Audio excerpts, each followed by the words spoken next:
नमस्कार, मैं हूं आपके साथ सुहानी बहुगुना और आप देख रहे हैं पल्स 24 न्यूज। कर्नाटक के हुबली में पुलिस ने सरकारी स्कूल की दीवार गिराने वाले 3 आरोपियों की गिरफ्तारी कर बड़ी कामयाबी हासिल की।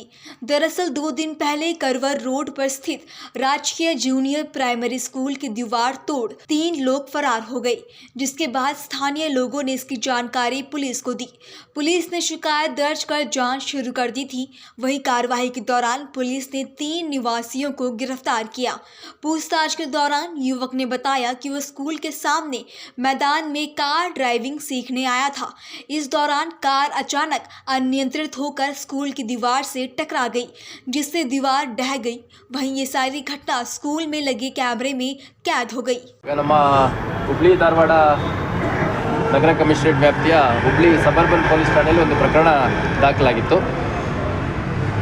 ಈ ಒಂದು ಠಾಣಾ ವ್ಯಾಪ್ತಿಯಲ್ಲಿರುವಂತಹ ಒಂದು ಸರ್ಕಾರಿ ಕಿರಿಯ ಪ್ರಾಥಮಿಕ ಶಾಲೆ ಗಿರಣಿ ಚಾಳ್ ಹುಬ್ಬಳ್ಳಿ, ಇದರ ಒಂದು ಬಿಲ್ಡಿಂಗ್ ಏನಿದೆ ಅದು ಭಾಳ ಪುರಾತನ ಬಿಲ್ಡಿಂಗ್ ಇದೆ, 100 ವರ್ಷ ಹಳೆಯದು ಅಂತ ಹೇಳ್ತಾರೆ. ಅದರದ್ದು ಒಂದು ಗೋಡೆಯನ್ನು ಕೆಡವಾಕಿದ್ದಾರೆ ಅಂತಂದು ಒಂದು ಪ್ರಕರಣ ನಮ್ಮಲ್ಲಿ 20ನೇ ತಾರೀಕು ದಾಖಲಾಗಿತ್ತು. ಆ ಪ್ರಕರಣದ ಹಿನ್ನೆಲೆಯಲ್ಲಿ ತನಿಖೆಯನ್ನು ಮಾಡಿ 3 ಜನ ಆರೋಪಿಗಳನ್ನು ನಮ್ಮವರು ವಶಪಡಿಸ್ಕೊಂಡಿದ್ದಾರೆ. ವಿವೇಕ್ ಅಂತ ಒಬ್ಬ, ಅದೇ ರೀತಿ ಕಾರ್ತಿಕ್ ಮತ್ತು ಪ್ರಶಾಂತ್ ಅಂತ 3 ಜನ, ಎಲ್ಲ ಸುಮಾರು 20-21 ವರ್ಷದ ವಯಸ್ಸಿನವರು. ಮತ್ತು ಅವರು ಈ ಒಂದು ಘಟನೆಯಲ್ಲಿ ಭಾಗಿಯಾಗಿದ್ದಂತಹ ಫೋರ್ಡ್ ಕಂಪನಿಯ ಒಂದು ಕಾರ್ ಏನಿದೆ, ಆ ಕಾರನ್ನು ಕೂಡ ಜಪ್ತಿ ಮಾಡಿಕೊಂಡು ವಿಚಾರಣೆಗೊಳಪಡಿಸಿ ಆ ಕೃತ್ಯ ನಡೆದಿರೋದ್ರ ಹಿನ್ನೆಲೆ ಮತ್ತು ಏನು ಅನ್ನೋದನ್ನೆಲ್ಲ ಪರಿಶೀಲನೆ ಮಾಡಿ ಅವ್ರನ್ನ ನ್ಯಾಯಾಂಗ ಬಂಧನಕ್ಕೆ ಬಿಟ್ಟಿದ್ದಾರೆ.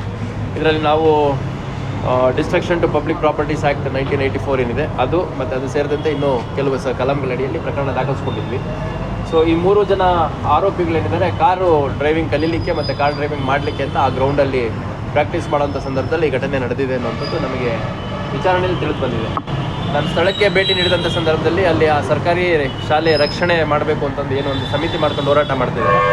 ಅವರು ಯಾರೇ ಮಾಡಿದರೂ ಇದ್ರ ಹಿಂದೆ ಸ್ವಲ್ಪ ಕಾನ್ಸ್ಪಿರಸಿ ಇರ್ಬೋದು, ಯಾರ್ದಾದ್ರೂ ಕೇಳಿಕೆಯಿಂದ ಮಾಡಿರ್ಬೋದು ಅನ್ನೋಂಥದ್ದು ಕೂಡ ಅನುಮಾನ ವ್ಯಕ್ತಪಡಿಸಿದರು. ಅದನ್ನು ಕೂಡ ನಾವು ವಿಚಾರಣೆಯಲ್ಲಿ ಪರಿಶೀಲನೆಯನ್ನು ಮಾಡಿದ್ದೇವೆ. ಸದ್ಯಕ್ಕೆ ಆ 3 ಜನ ಕಾರ್ ಪ್ರಾಕ್ಟೀಸ್ ಮಾಡೋವಂಥ ಸಂದರ್ಭದಲ್ಲಿ ಟಚ್ ಆಗಿ ಬಿದ್ದಿರೋಂಥದ್ದು ನಮಗೆ ಗಮನಕ್ಕೆ ಬಂದಿದೆ. ಮತ್ತು ಆ ಸ್ಥಳದಲ್ಲಿ ಆ ಕಾರ್ಗೆ ಸಂಬಂಧಪಟ್ಟಂಥ ಕೆಲವು ವಸ್ತುಗಳು ಕೂಡ ಸಿಕ್ಕಿದ್ದು ನಮಗೆ ಗಮನಕ್ಕೆ ಬಂದಿದೆ. ಬೇರೆ ಅವರು ಹೇಳೋ ರೀತಿಯಲ್ಲಿ ವ್ಯಾಜ್ಯದಲ್ಲಿ ಇನ್ವಾಲ್ವ್ ಆಗಿರುವಂಥ ಯಾವುದೋ ವ್ಯಕ್ತಿಗಳು ಮಾಡಿಸಿರುವಂಥದ್ದು ನಮ್ಮ ತನಿಖೆಯಲ್ಲಿ ಕಂಡು ಬಂದಿಲ್ಲ.